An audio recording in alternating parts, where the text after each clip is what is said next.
afternoon, everybody. Welcome back to Ghosting with Anya. If anyone familiar with it, welcome back. If you guys are new, welcome to Ghosting with Anya. I'm your host, Anya Smith, and we made it. We made it to season 4. So we got new ghost stories.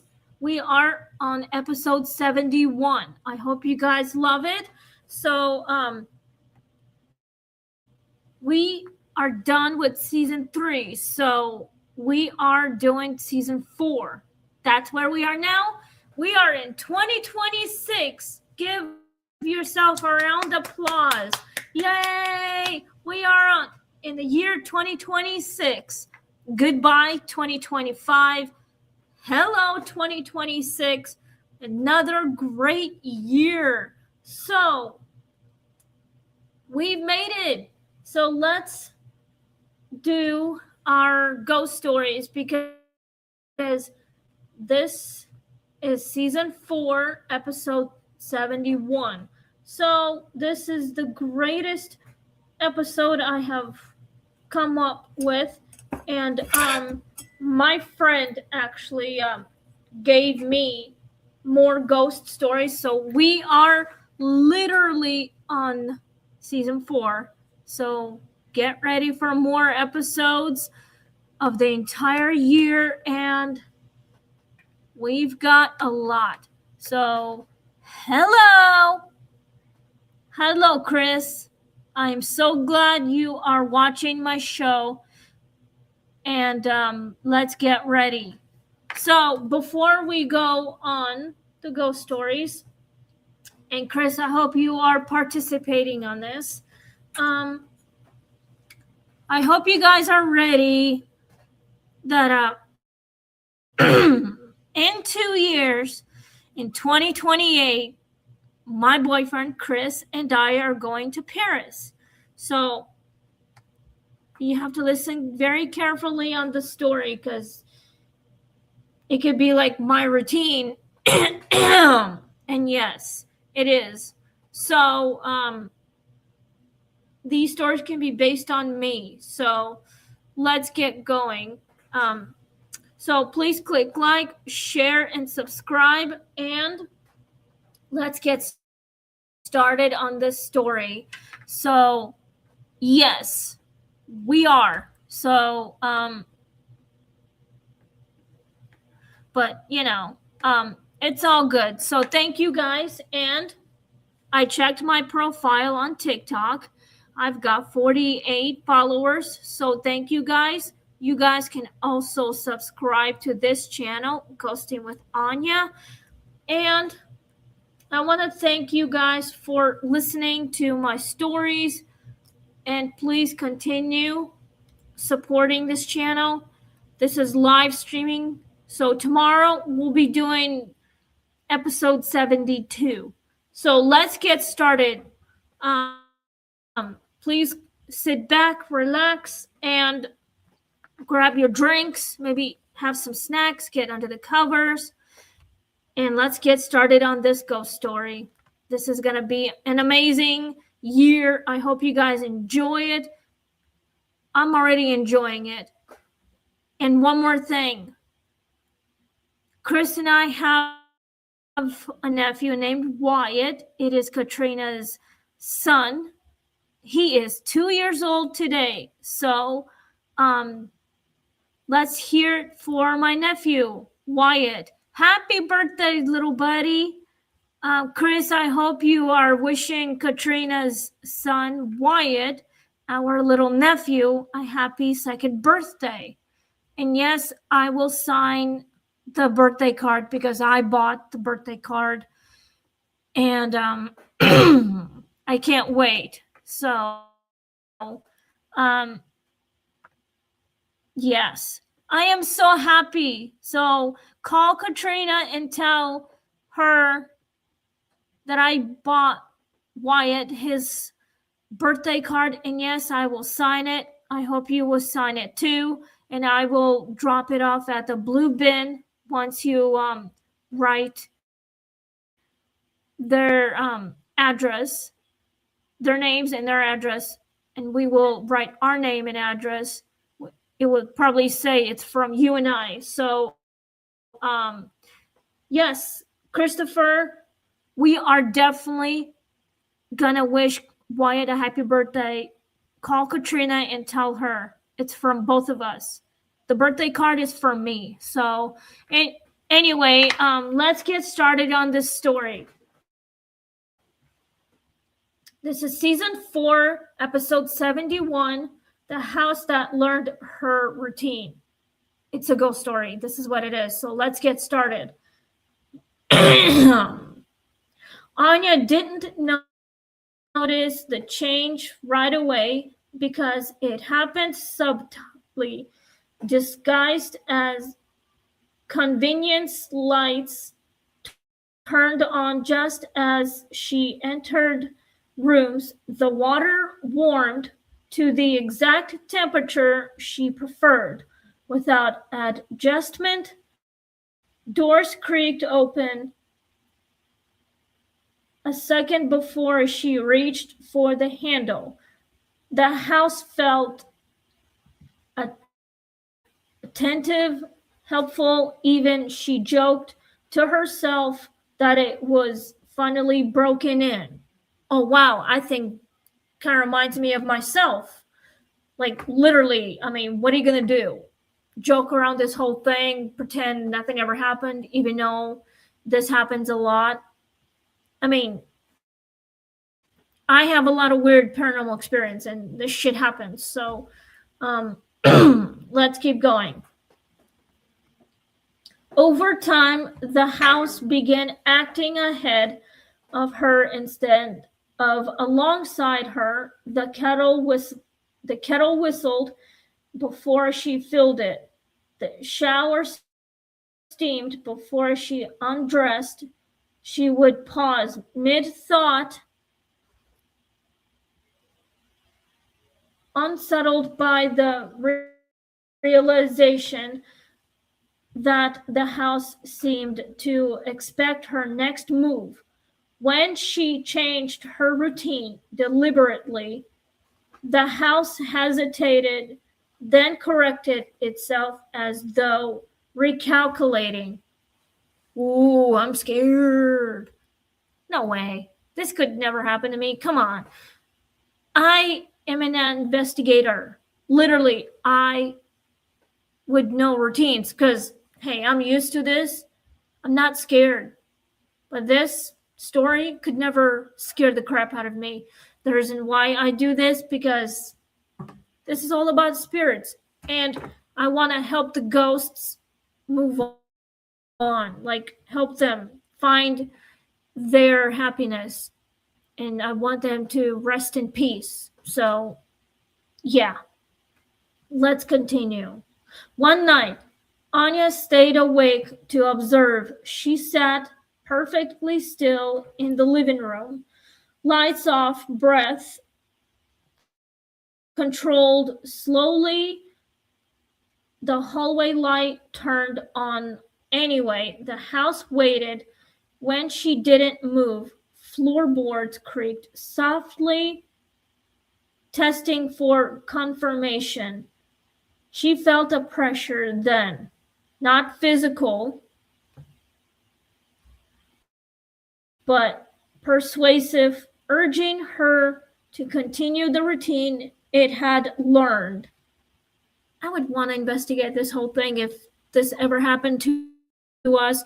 Chris, would you ever want to figure out what's going on with our own apartment or new house? Would you want to investigate that? I probably would. Let me know in the comments. If anyone's listening to this story right now, let me know in the comments and see what it is. And my boyfriend said yes, he would definitely want to. I would want to do the same thing. So let's keep going. This story is a bit long. I hope you guys are loving it.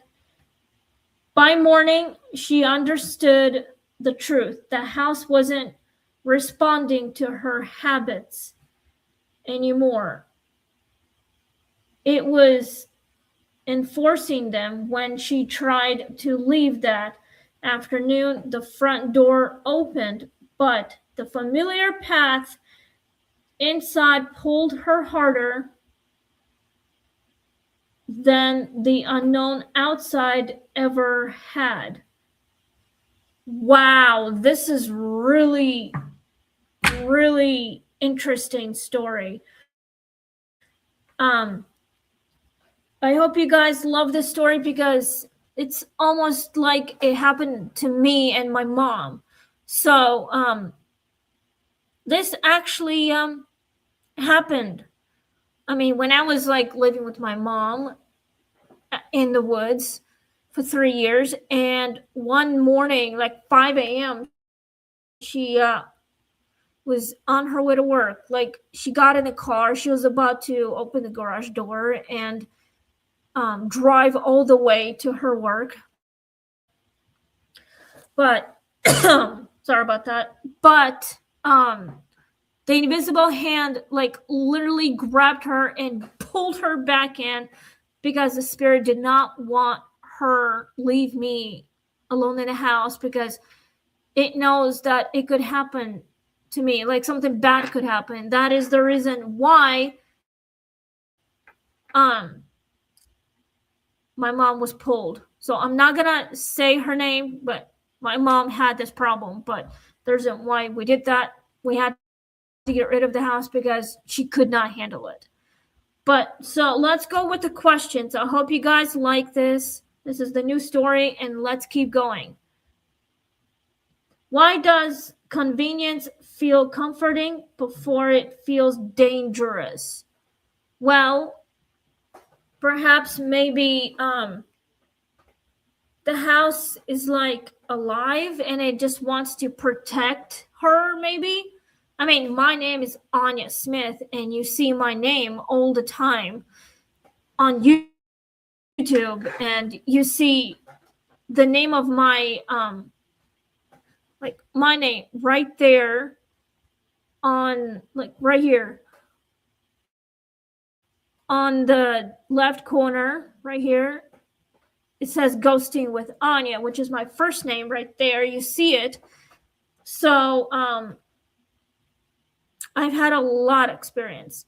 And the reason why this story I'm reading is because this is like my story, because I've had this experience before. I mean, when I was in my own living room, we have 2 living rooms in my old house back in my hometown.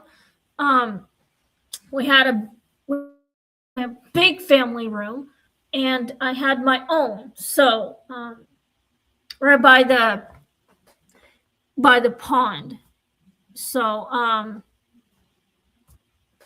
I just like I was sleeping, and I woke up at 3 in the morning, and I felt something, and I saw something like from left to right. It was like going back and forth, and way before I went to bed, I felt something. It was like either demonic or something that's overprotective, like something good, not evil. So I can relate to that because I've had this before. So this could happen again anytime soon. So let's keep going. If it's dangerous, then we'll have to call professional ghost hunters to help, especially a psychic medium. When does assistance turn into control? Well, it can control anytime. Like, it can be at any moment, anytime. I mean, my kitchen appliances cannot be controlled by any invisible thing. But if it's still alive, if it's a human being, it can be controlled by an actual person, like physical person who is flesh and blood. Like for me, for instance, and for my boyfriend Chris, who's soon to be my husband, and I'm excited for that, for our future wedding, which is a small ceremony, because I'm actually excited. I have no regrets for that. The reason why assistants can turn to control, it's probably because the house knows the routines. It learns, it can be observed. It observes every person's routine, like me waking up 8 o'clock in the morning, have some breakfast, put my medication for my food, and also getting ready for work. Like I put my meds, I take some medication for my cholesterol, something like that.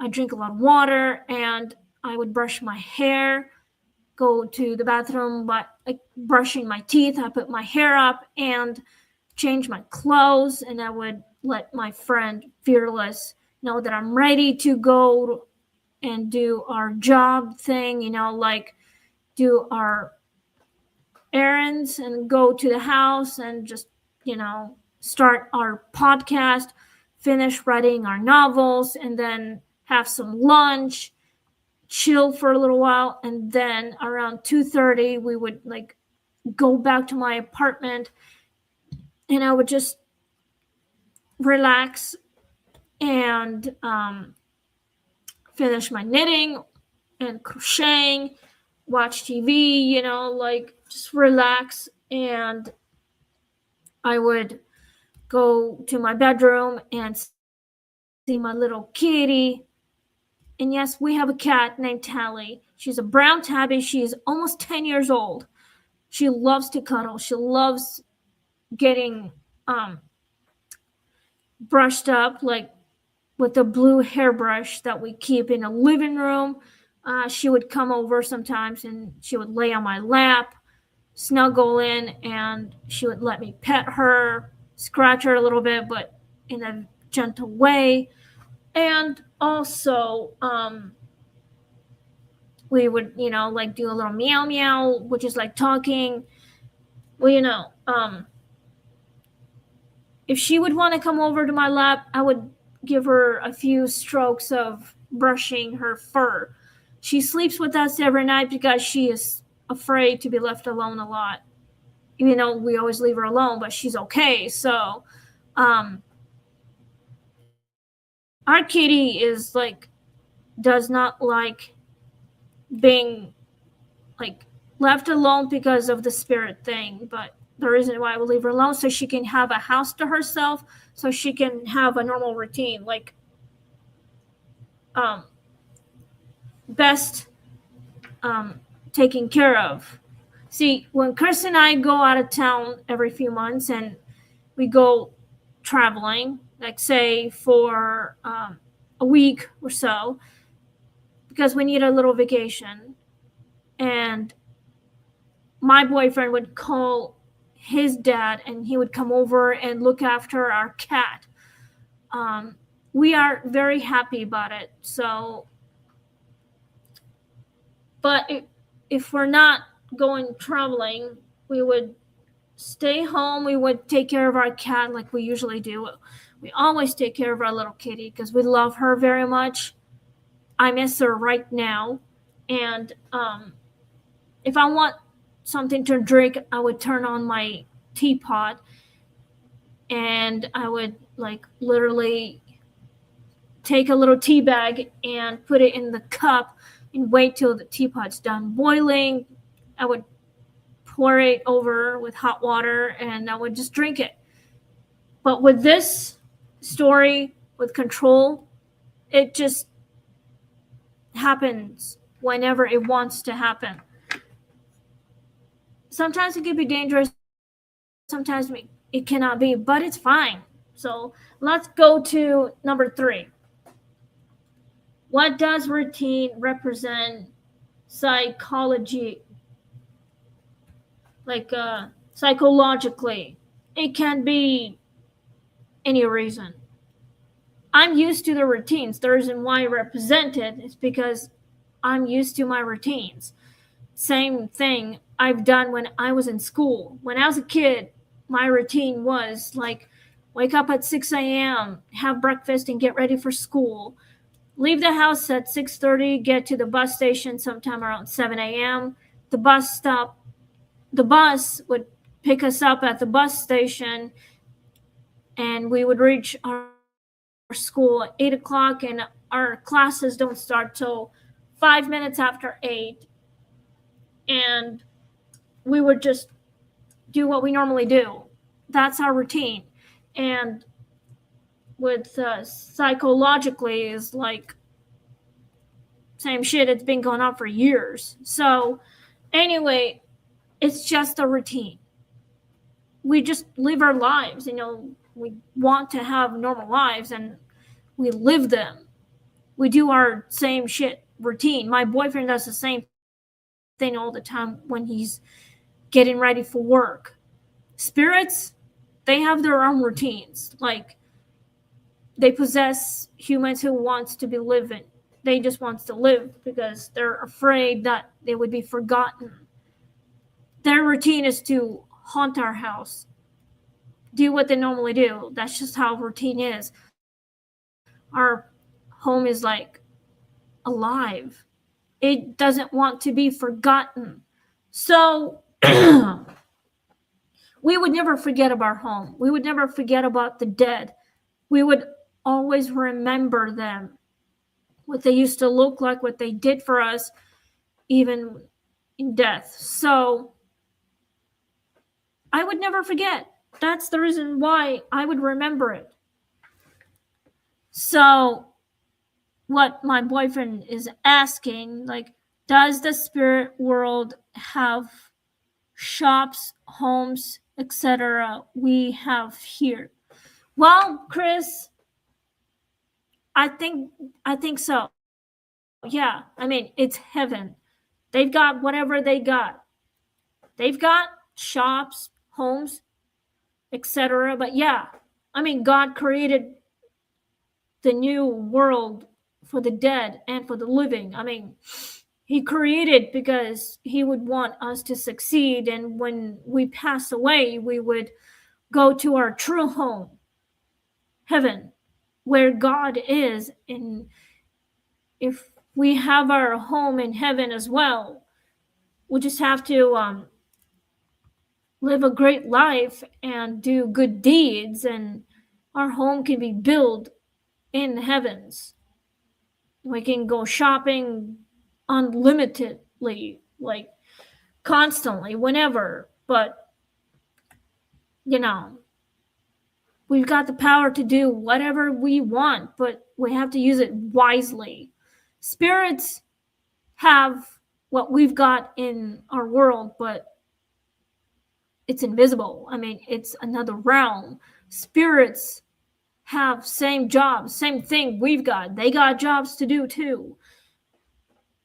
That's their routine. Our routine is to have a normal life and wake up in the morning, have breakfast, and get ready for work and stuff. Same thing like we've always done for years. Kids get ready for school after having breakfast, and same routine, especially with sports and stuff. It's exactly the same thing, just like in the human world. Let's go to number 4. Why does the house resist deviation? Well, I'm not really sure, but perhaps the house is alive. Like, it has a heart. It knows what the humans know. Like, literally, it knows what the humans have as a routine.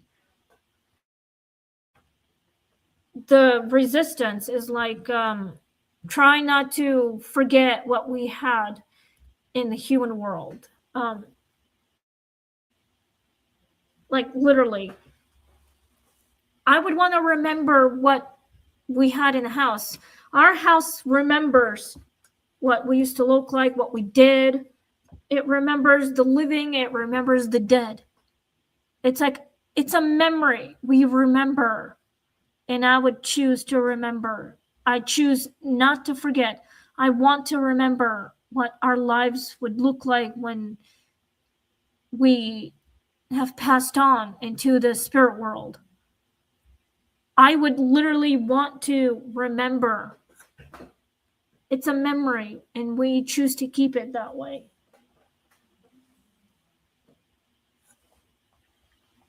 So let's go to number 5. What does the pressure to comply suggest? Well, the pressure is like let's say you're still human and you're alive, and there's a person who tries to put too much pressure on you, like so much shit going on in your lives. Well, like you get into the wrong crowd, and you clearly try to get away from that crowd. They just keep bringing you back.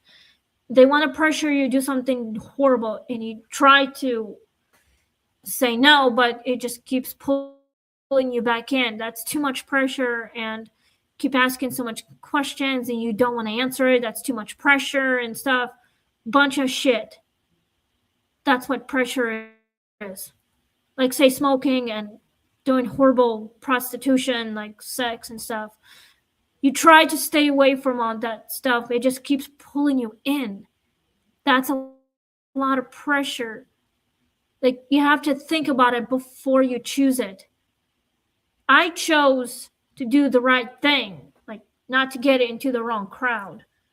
So that's a lot of pressure. Like, so much shit, like school, jobs, health, sports, and a bunch of other shit.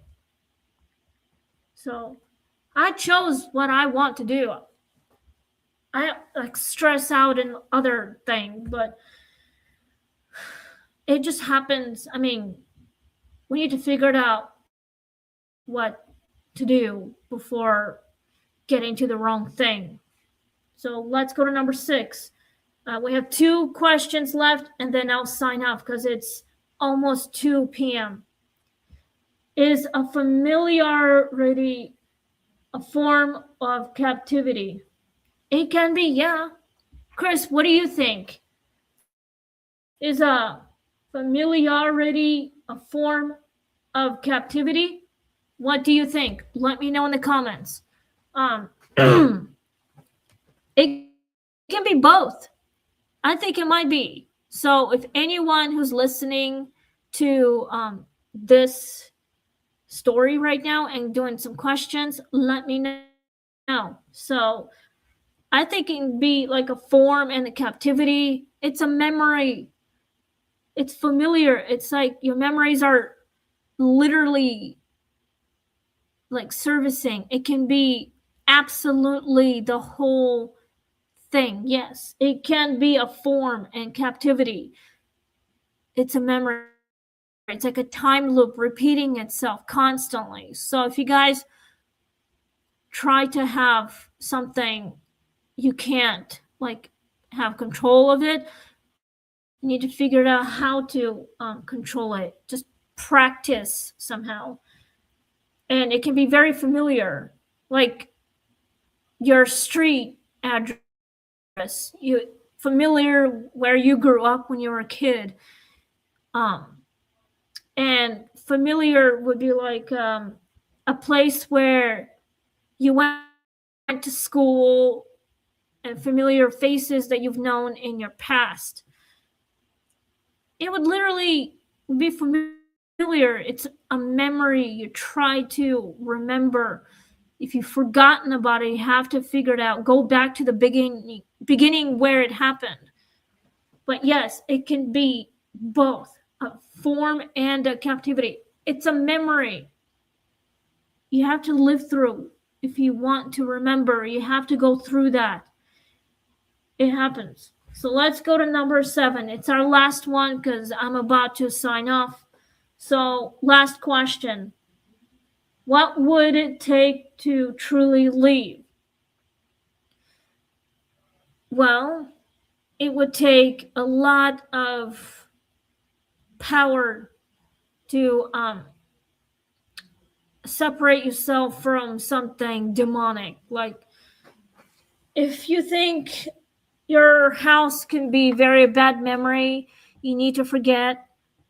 If you want to leave, leave. Find professional help. Like, ghost hunters. They can help you separate you from a bad thing. If you want to leave, you can. So call ghost hunters, call a medium. If you want to leave your house, like something terrible, leave that memory, forget. But it happens. If you want to leave, it's your choice. You need to make a decision if you want to leave or not. If you want to stay, you can stay. It's your decision, your life. Do what you got to do. So this is what it is. Anyway, we are out of time. So thank you guys for watching this video. Thank you for listening. And Chris, baby, thank you for participating on this